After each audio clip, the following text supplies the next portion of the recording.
신앙을 고백하겠습니다.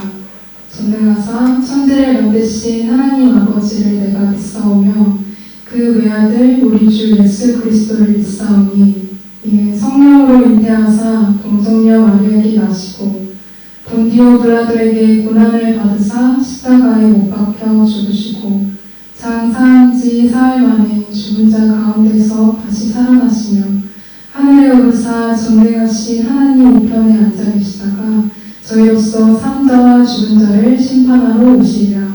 성령을 믿사오며 거룩한 공예와 성도가 서로 교통하는 것과 죄를 사하여 주시는 것과 몸이 다시 사는 것과 영원히 사는 것을 믿사옵나이다. 아멘. 기도하겠습니다. 하나님 아버지, 어둠뿐인 세상에 비치신 예수님을 보내주셔서 사랑으로 구원해 주신 은혜에 감사와 찬양 드립니다. 오늘도 혼란스러운 시기 가운데 각자의 처소에서 온라인으로 예배드릴 수 있게 해주셔서 감사합니다. 올 한 해를 돌아보면 우리는 하나님 없이는 살아갈 수 없는 연약한 존재임을 깨닫습니다. 하지만 하나님 앞에 온전히 내려놓지 못하고 힘들어하며 살아갔음을 고백합니다. 용서하여 주시고 이제는 하나님께 돌아와 주님께서 주시는 평안함 안에서 살아갈 수 있도록 하여 주세요. 코로나19로 인하여 불안하고 안전하지 않은 삶이 계속되고 있습니다. 여러 상황 속에서 아파하고 있는 사람들을 기억하여 주셔서 치유하여 주시고 하루빨리 코로나 바이러스가 종식될 수 있도록 은혜 베풀어 주세요. 무너진 경제와 일상을 회복하여 주시고 힘들고 지친 마음들을 위로하여 주세요. 다가오는 새해 하나님께서 주실 은혜를 기대합니다. 기도로 준비할 수 있도록 하여 주세요. 청년부를 위해 섬기시는 목사님, 전도사님과 함께하여 주셔서 몸과 마음의 건강함 주시고 가정과 사역을 축복하여 주세요. 예배를 위해 섬기는 청년들도 함께하여 주시고 주님께서 주시는 은혜로 섬길 수 있도록 인도하여 주세요. 이번 한 주간도 각자의 자리에서 말씀과 기도로 주님과 동행하는 청년부 지체들 되게 해주세요. 이 시간 주시는 말씀을 통하여 하나님과의 관계를 회복하고 더욱 가까워지는 시간 되게 하여 주세요. 앱을 시작하는 시간입니다. 마치는 시간까지 성령께서 인도하여 주시고 감사드리며 이 모든 말씀 예수님 이름으로 기도드립니다. 아멘. 유대인들이 예루살렘에서 제사장들과 레위인들을 요한에게 보내어 내가 누구냐 물을 때에 요한의 증언이 이러하니라.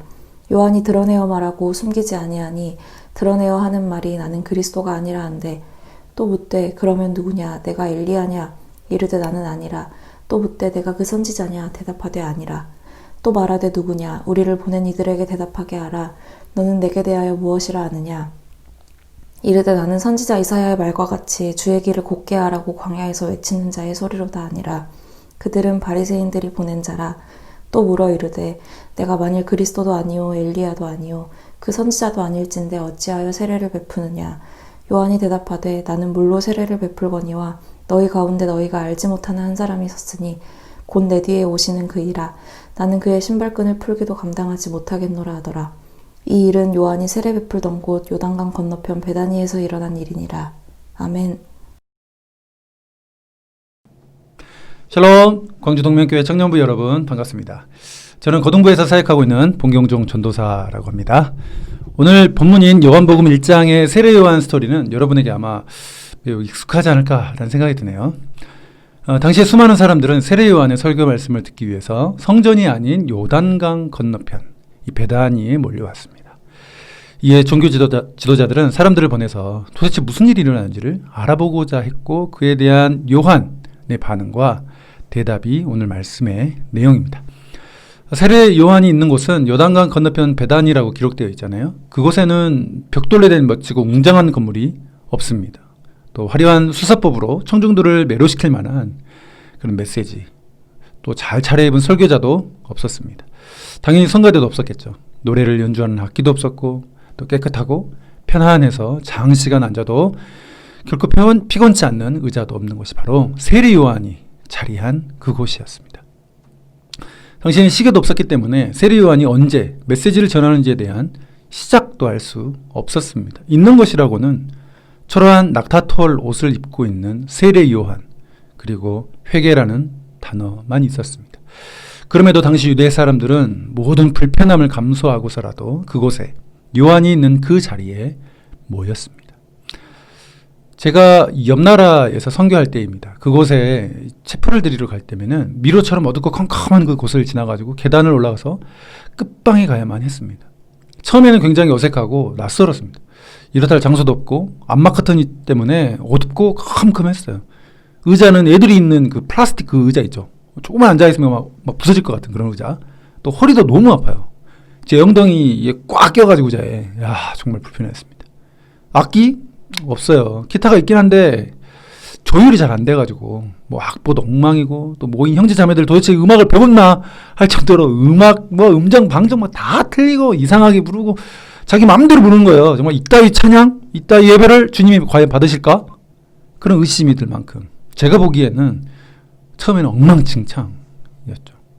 한국의 교회와 비교해 보면은 정말 갖춰진 거라고는 단 하나도 없는, 마치 요단강 그 배단이 그것과 어쩌면 똑같았습니다. 여러분 생각은 어떻습니까? 하나님께서 저들의 엉터리 찬양과 어두컴컴하고 칙칙한 그곳에서 드리는 예배를 하나님이 받으실까요? 아무것도 갖춰지지 않는 이들의 예배, 동명교회 청년 여러분은 어떻게 생각하십니까? 저는 그들이 드린 그 마음의 찬양과 말씀에 대한 갈망을 보면서 하나님이 받으시는 예배가 무엇인지를 깊이 생각하게 되었습니다.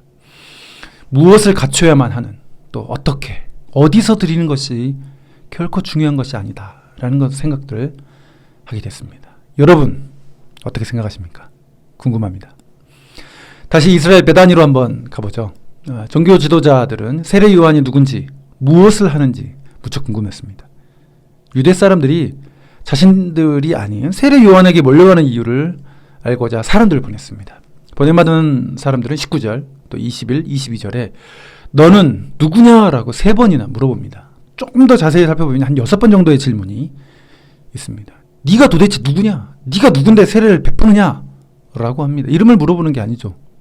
내가 그리스도도 아니고 엘리야도 아니고 모세가 말한 그 선지자도 아니라고 하면서 왜 세례를 주느냐? 유대 지도자들로부터 보냄받은 자들의 질문은 너는 누구냐이지만 핵심적인 것은 요한의 그 무엇에 관심이 있었습니다. 그들은 세례 요한의 신분에 관심이 있었던 것은 아닙니다. 왜냐하면 예수님이 그리스도인 것을 알면서도 유대 지도자들이 죽였다는 사실을 우리는 잘 알고 있기 때문입니다. 단지 세례 요한의 행위에 대한 관심, 사람들이 그를 도대체 왜 따르는가에 대한 관심이죠. 나는 왜 이 일을 하는가라는 책의 저자이고요. 세계 최고의 싱크탱크로 꼽히는 랜드 연구소 개공 연구인 사이먼 사이넥 이 테드 강의에서 소개한 내용입니다. 또 골든 서클을 말하면서 예화로 들었던 내용을 여러분에게 오늘 소개를 좀 해주고 싶은데요. 2명 정도, 한 3명 정도 나오는데 첫 번째 인물은 사무엘 피에르폰트 랭리라는 사람입니다. 이 사람은 하버드 학위입니다. 미국 피츠버그 대학교 물리학과 그리고 천문학 교수로 스미스소니언의 회장이에요. 어느 날 미 육군에서 $50,000 정도를 줄 테니까 비행기구를 만들어 달라고 합니다. 그는 최고의 지식인들을 고용했어요. 그 마켓은 비행기를 만들어 팔면은 당장에 팔 수 있는 그런 상황도 있었죠. 그래서 뉴욕 타임즈가 그를 취재했고요. 또 모두 랭리에게 관심과 지지를 보냈습니다. 그런데 우리는 그 사람에 대해서 잘 모르잖아요. 다른 곳에 한번 가보죠. 오하이오 네이턴이라는 그 오빌라이트, 윌버라이트라는 형제가 있었습니다. 이 사람은 대학 학위도 없어요. 돈도 없었고요. 뉴욕타임즈는 취재하지 않았습니다. 많은 사람들의 관심과 또 지지를 받지 못하고 있었습니다. 그들은 자전거 가게에서 일하면서 꿈을 키웠어요. 라이트 형제는 생각하기를 언젠가 이 비행기가 세계의 흐름을 바꾸는 그런 것이다, 될 것이다 라고 확신이 있었어요. 무엇보다도 내가 왜 이 일을 하는가에 대한 이유를 정확하게 알고 있었다는 것입니다. 사무엘 피에르폰트 랭리는 자신이 부유해지고 싶었어요. 또 유명해지고 싶었습니다. 결과와 부유함을 추구했어요. 랭리와 직원들은 단지 월급을 받기 위해서 일을 했습니다. 라이트 형제들은 그들의 꿈과 비전을 위해서 열정과 성의를 다해서 헌신적으로 일을 했습니다. 결과적으로는 1903년에 12월 17일 라이트 형제는 비행에 성공했습니다. 그래서 여러분과 저도 이 이름을 알고 있는 것이죠. 그러면서 이 사이먼 사이넥은 우리의 생각의 순서를 바꿔야 된다고 그래요. 그러니까 what, 무엇에서 어떻게, 왜가 아니라 먼저 왜 내가 이 일을 하는가? 그럼 어떻게 할까? 그러면 무엇을 할까라는 순서로 이야기를 하고 있습니다. 우리는 문제가 발생하면 무엇 그리고 어떻게 초점을 둡니다. 그래서 그 무엇을 또 다른 무엇으로 바꾸고 방법을 또 다른 방법으로 막 바꾸죠. 그런데 가장 중요한 건 뭐예요? 왜라는 것은 빠져 있습니다. 학생들이 공부를 잘하기 위해서 책상도 바꿔보고요. 또 인테리어 또 이제 공부가 잘 되는 환경으로 한번 바꿔보고 영풍고 한번 가가지고 최신 핫한 이 토익 책도 한번 사보고 전국을 뒤져가지고 가장 잘 써지는 펜을 구입한다고 해보십시오. 그럼 공부가 잘 됩니까? 원하는 점수가 나올까요? 아니죠. 책도 중요하죠. 문구도 중요합니다. 환경 중요하죠. 그런데 가장 중요하고 먼저 생각해야 되는 것은 뭐죠? 내가 왜 공부를 하는지를 아는 것이죠. 여러분은 왜 예배를 드리십니까? 하나님을 찬양하는 이유는 무엇입니까? 섬김의 자리에 있는 이유는 무엇입니까? 왜 대학에서 전공을 공부하고 열심히 스펙을 쌓습니까? 우리는 무엇을 해야 되는지와 또 how, 어떻게 하는 방법에 대해서 잘 설명을 할 수 있지만 내가 이걸 왜 하고 있는지에 대해서는 모르는 경우가 많아요. 계획은 말할 수 있죠. 대학 가고 졸업하고 스펙 쌓고 직업 잡고 뭐 결혼하고 뭐 등등등. 근데 만약 여러분이 스펙을 쌓고 원하는 안정된 직장에 가고 돈을 많이 벌고 뭐 편안하게 산다는 것이 이유나 목적이라고 한다면 사무엘 피에르폰트 랭리와 다를 게 뭐가 있을까요? 계획보다 우선하는 것이 기획이라고 하죠. 저도 많은 사업 프로그램을 작성해 봤는데 계획, 준비 단계보다도 기획하는 것이 가장 어렵고 많은 시간을 쏟아 부어야 돼요. 왜냐하면 기획은 왜라는 중심 단어가 들어있기 때문입니다. 예루살렘에 사는 종교 지도자들은 사람들이 자신들에게 오지 않고 학벌 없는 세례 요한에게 사람이 몰리자 불안하고 걱정했어요. 겉모습은 화려했지만 속은 이미 썩어버리고 회칠한 무덤과 같은 그들을 향해 사람들은 더 이상 나아가지 않았습니다. 오히려 흙바닥이라도 좋고 내 옷이 물에 다 젖어도 좋으니까 하나님을 만나고 싶고 그 말씀을 듣기 위해 하나님의 임재가 있는 그곳에 나와왔다는 사실이에요. 죄인도 나왔어요. 도둑도 나와왔어요. 몸에 생선 비린내가 잔뜩 나는 어부도 나와왔어요. 가난한 자들, 마음에 상처가 있는 자들, 하나님의 말씀이 있는 곳, 그곳을 찾아서 수많은 사람들이 찾아갔습니다. 그 왜가 있는 영적 갈급함, 삶의 목적, 진정한 가치가 있는 곳, 그곳을 향해서 사람들은 나아갔다는 사실입니다. 이제 세례 요한의 대답을 들어봐야 되겠죠. 23절 같이 읽어볼까요? 이르되 나는 선지자 이사야의 말과 같이 주의 길을 곧게 하라고 광야에서 외치는 자의 소리로라 하니라. 아멘. 세례 요한은 자신의 정체성을 분명히 알고 있었어요. 내가 이 일을 하는 분명한 이유, 목적에 대해서 바로 알고 있었다는 사실이죠. 내가 이 세상에 살아가는 유일한 이유는 바로 예수 그리스도 그분을 위해 내가 기꺼이 징검다리가 되어주겠다라고 하는 것입니다. 그렇기 때문에 세례 요한은 무엇을 한다 할지 어떻게 한다 할지에 대한 관심보다는 왜의 그 why에 관심이 있었습니다. 왜 이 일을 하는가에 대한 정확한 이해가 있었다는 것이죠. 비전 없이 목적 없이 공장의 기계처럼 학교에서 전공을 배우고 스펙을 쌓기 위해 분주하고 피곤한 몸을 이끌고 직장에서 돈을 벌고 있다면 오늘 이 세례 요한의 선포와 대답에 귀를 한번 기울여 보시기를 바랍니다. 세례 요한의 회개 선포는 마음을 돌이키라는 것입니다. 회개는 생각의 전환이에요. 세상을 바라보는 눈을 바꾸는 것이죠. 회개 기도를 아무리 해도 세상은 똑같지 않습니까? 그런데 뭐가 바뀌어요? 어떤 것이 바뀌죠? 바로 내 마음이 바뀌죠. 세상을 바라보는 관점이 달라집니다. 여러분의 눈을 씌우고 있는 그 비늘이 벗겨지는 역사가 된다는 것입니다. 2020년 한 해 동안 전 국민이 어려운 시기를 보냈죠. 여러분도 아마 어쩌면 그랬을 수도 있겠다는 생각도 드네요. 그러나 예수님을 믿는 우리, 소망을 주시는 예수님을 만난 우리는 절망하지 않고 새로운 일을 행하실 하나님을 바라보면서 믿음으로 기도하고 소망을 품고 내게 주어진 일을 성실하게 스포트라이트 받지 못해도 누군가 나를 알아주지 않는다 하더라도 그리스도 예수 안에서 자신의 분명한 정체성, 그 이유와 목적을 발견하고 힘차게 2021년을 맞이하는 여러분이 되기를 정말 마음을 다해 소망합니다. 자, 이제 우리 두 가지 기도 제목을 가지고 기도할 텐데요.